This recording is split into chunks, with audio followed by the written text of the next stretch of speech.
pertama, qasrul sholat. Kita bisa mengqasar di dalam sholat kita. Nah, ini sholat apa? Sholat duhur, asar, ambil isya. Yang mempunyai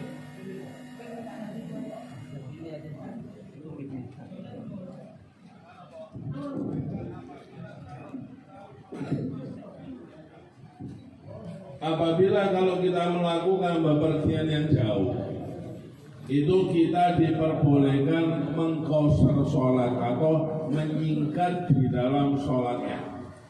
Dan mengqasar sholat bolehnya apa? Di rokaat yang mempunyai rokaat 4. Jadi rokaat 4 dijadikan dua rokaat. Nah ini seperti apa? Sholat duhur, asar dan isya. Alek maghrib boleh. Alek gak iso mosok di setengah. Kemudian lek subuh disingkat qasar dari siji. Oleh enggak? Lah oleh kependekan. Alegi. Maka apa? Maka yang mempunyai rakaat 4 boleh diqasar menjadi 2. Ini bagi bepergian yang jauh. Dan yang kedua, jam'u baina sholatain, menjamak antara dua sholat. Duhur sama asar dijadikan satu, jamak takdim ataupun jamak takhir. Nah ini supaya eling maneh gitu. Kemudian apa? Maghrib sama isya di jamak takdim boleh, di jamak takhir juga boleh. Nah, ini. Kemudian yang ketiga, al-fitru fi Ramadan idza kharaja min baladihi qabla tulu'il fajar. Kita boleh berbuka dari puasa Ramadan apabila, maksudnya tidak puasa Ramadan bagi yang bepergian jauh, apabila keluar dari tempatnya itu sebelum fajar. Jadi kalau mau bepergian jauh, misalkan mau ke Jakarta, dari Surabaya ke Jakarta bepergian jauh, maka maka apabila kalau kita tidak puasa, kalau mau tidak puasa boleh, tapi harus keluar dari kotanya sebelum fajar. Sebelum fajar dibolehkan. Apabila kalau di perjalanannya tidak kuat, maka boleh untuk berbuka. Tapi lebih afdol kalau misalkan kita kuat, ya kita melakukan puasa. Nah ini. Kemudian yang keempat, masul khufain salatata ayyam bila yaliha. Mengusap daripada khufain. Khufain itu sepatu yang terbuat dari kulit. Mungkin di ini tidak ono. Kalau di Indonesia ini tidak ada karena bukan termasuk negeri yang dingin. Khuf itu adanya di negeri-negeri yang dingin. Koyok sepatu, tapi bentuknya kulit dan tipis. Nah, ini jadi jenengan kate sepatu khuf niku koyok jenengan gak kate nopo-nopo. Nah ini jadi dipakai sholat boleh, pakai masuk masjid kemana-mana boleh. Nah ini khuf namanya. Nah itu dipakai selama 3 hari bagi yang bepergian jauh. Ini nanti ada babnya sendiri masalah khufain. Kemudian ahkamus safar, hukumnya safar, hukumnya bepergian. Ya apa sih hukumnya melakukan bepergian itu? Ada hukumnya wajib. Bepergian ini jenengan wajib untuk bepergian. Napa kasafari li isqati fardil hajj wal umrah. Wajib bagi siapa saja untuk menjatuhkan kewajiban haji dan umrah. Karena kewajiban haji dan umrah ini seumur hidup cuma sekali. Dengan duit-duit, mempunyai uang buat bepergian dan juga tenaga juga kuat. Jadi karena bepergian haji ini bagi yang mampu. Mampu ini ada 2. Kemampuan untuk bepergian haji ini wonten loro. mampu di dalam keuangan, mampu di dalam tenaga kesehatan. Jenengan duwe akeh. Kuatah duwe 7 turunan ndak antek tapi kan seterus. Maka apa iso berangkat? Nah, maka tidak wajib. Jenengan kuat, tenagane kuat, tapi napa? Duwe ndak ono. Ada kita duit, maka tidak wajib untuk haji. Jadi kemampuan dua ini harus ada. Maka apa? Apabila kalau kita kemampuan dua ini sudah ada, tenaga dan keuangan sudah ada, kemudian apa? Kemudian kita bisa untuk berangkat, kendaraannya ada, maka apa? Wajib untuk kita apa? Wajib untuk kita berangkat pergi haji. Melakukan bepergian. Betul Habib? Masuk. Nah ini yang pertama. Hukumnya wajib untuk bepergian. Dan juga apa? Wali thalabil ilmi wajib. Dan juga bagi apa? Untuk kita bepergian untuk menuntut ilmu. Nah ini wajib hukumnya bepergian apabila untuk menuntut ilmu. Misalnya apa? Aku tak berangkat bepergian pergi Hadramut. Saya mau pergi Mesir. Saya mau pergi Kairo. Untuk apa? Belajar ilmu. Nah, maka hukumnya wajib. Uangnya ada, maka apa? Bisa untuk bepergian menuntut ilmu, maka wajib untuk kita menuntut ilmu. Hari ini. Kemudian yang kedua, hukumnya bepergian itu sunnah. Kapan disunahkan untuk bepergian? Yang kedua, nabaka safaratil ziaratin Nabi sallallahu alaihi wasallam. Kita pergi untuk ziarah Nabi. Ini saya mau bepergian napa nang Madinatul Munawwarah. Gawe napa? Gawe ziarah Kanjeng Nabi. Atau kepada aulia-aulia Allah Subhanahu wa taala. Saya mau bepergian kemana? Wali Songo. Ini berangkat bepergian Wali Songo. Maka hukumnya sunnah. Ini dan juga apa? Wasilaturrahim. Disunahkan untuk bepergian apabila niat bepergiannya untuk menyambung tali persaudaraan.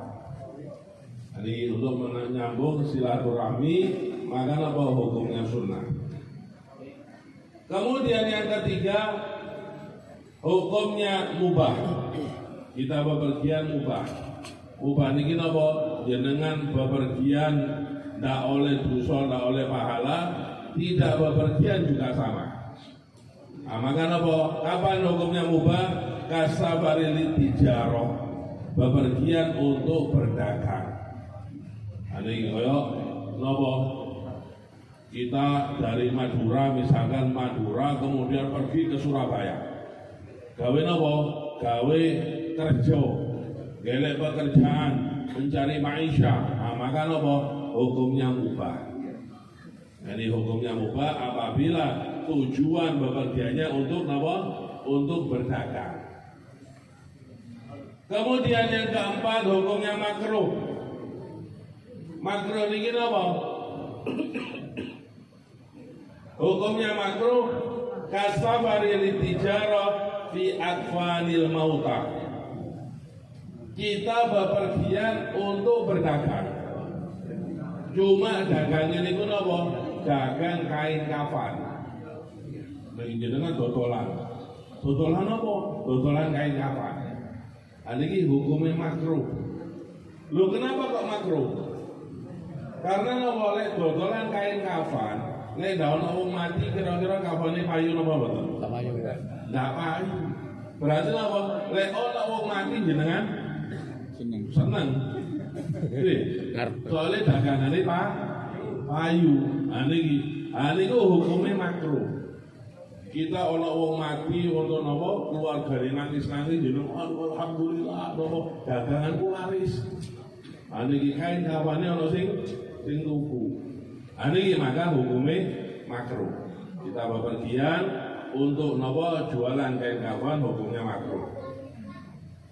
Kemudian yang kelima haram, bepergiannya hukumnya haram. Seperti nopo kasafari zauja min ghairi idzni zaujiha, bepergiannya seorang istri yang tanpa izin suaminya. Niki gawe wong wedok-wedok ibu-ibu ini lho. Napa lek bojone ndak ngolekno lunga aja lunga. Niki aja engko sing lanang berangkat kerja nang pasar, sing wedok ya berangkat napa blonjo nang mall. Nggih. Sing lanang ngumpulno dhuwit, sing wedok ngentekno dhuwit. Wah niku wae. Maka apa? Maka hukumnya haram, Bu. Tanpa izin suami. Lek biyen niku, biyen apa? Biyen kabeh izin soro Pak ono HP. Niki biasanya wong-wong biyen niku lek dagang niku bisa seminggu, 2 minggu, kadang sebulan. Lah saniki enak kari WA kok. Mas, aku tak lunga ya. Mas, aku tak niki ya. Maka apa? Izin walaupun melalui WA, walaupun melalui HP boten napa-napa. Niki, tapi apabila kalau tanpa izin suami hukumnya haram.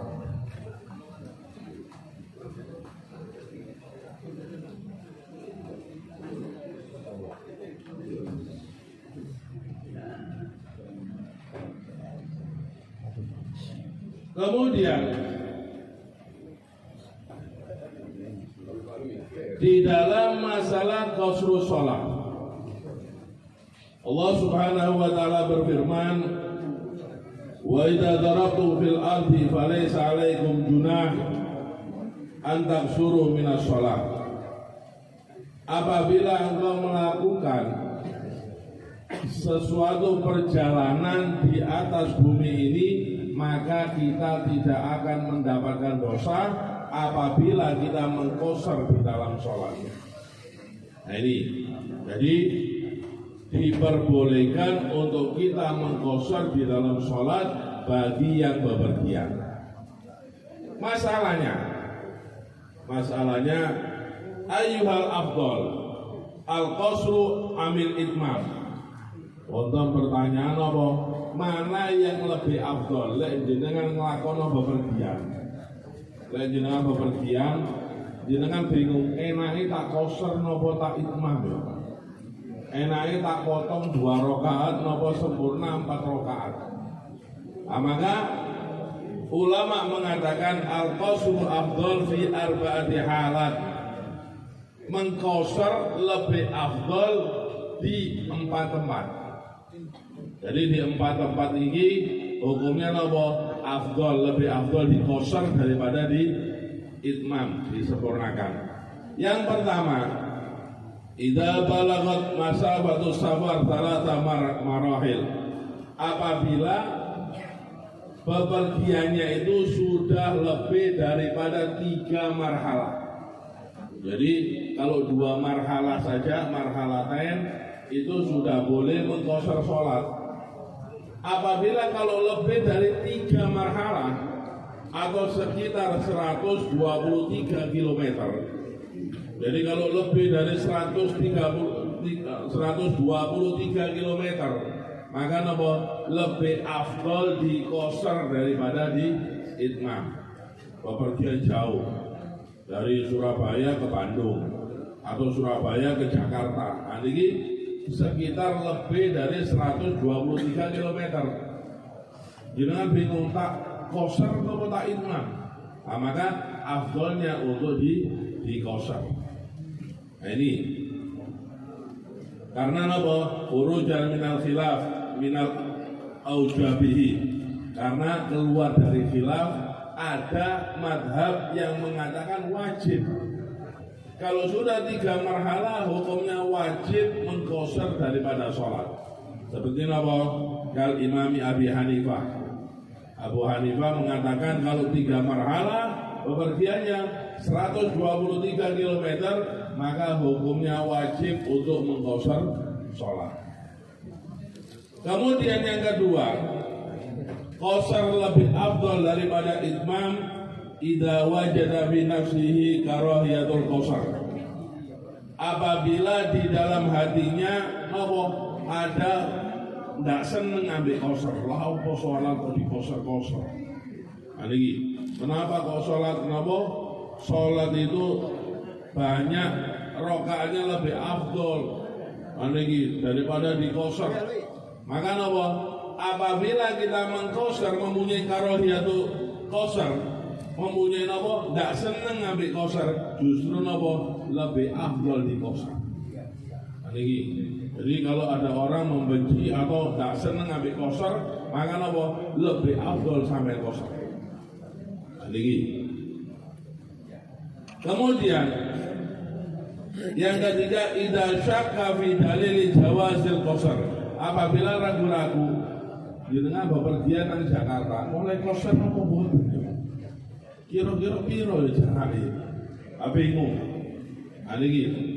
Maka bingung tentang dalil dibolehkan qasar apa enggak. Aku niki perjalanan wis 82 kilo ke atas, 100 kilo misalnya. Kira-kira oleh qasar apa boten? Dalilnya niku kira-kira apa? Membolehkan di dalam untuk qasar apa tidak? Maka apa? Maka lebih afdol kita qasar. Nah ini. Kemudian yang keempat, idza kana mimman yuqtada bihi bi hudurin nas. Apabila kalau keberadaan kita niki napa akan memanggil atau untuk menghadirkan banyak orang. Orang niku napa jenengan ambil jamaah pirang bis perjalanan nok Wali Songo. Kita berangkat dari napa Surabaya pergi ke Cirebon misalnya. Niki, maka napa sampai di sana napa orang-orang mau sholat. Apabila jenazah dari imamin, maka akan diikuti sama orang. Maka lebih afdolnya kita qasar. Nah ini qasar itu lebih afdol daripada itmam. Wa fi ghairi dzalik al-itmamu afdol. Dan selain daripada empat ini, maka itmam lebih afdol daripada qasar. Nah, ini permasalahan-permasalahan di dalam menjamak sholat atau mengqasar sholat. Insyaallah pada pertemuan yang akan datang kita akan membahas di dalam syarat-syaratnya qasar. Nopo syaratnya qasar, nopo syaratnya jamak takdim, jamak takhir, insyaallah akan kita bahas di dalam pertemuan yang akan datang. Wallahu a'lam bishawab. Al-Fatihah bin Alamana wa sayyidina wa Habib Abdullah bin Abi Muhammad hadatuna wa sallallahu salih wa ila hadratin Nabi Muhammad sallallahu alaihi wasallam. Al-Fatihah. A'udzu billahi minasy syaithanir rajim. Bismillahirrahmanirrahim. Alhamdulillahi rabbil alamin. Iyyaka na'budu wa iyyaka nasta'in. Ihdinas siratal mustaqim. Siratal ladzina an'amta 'alaihim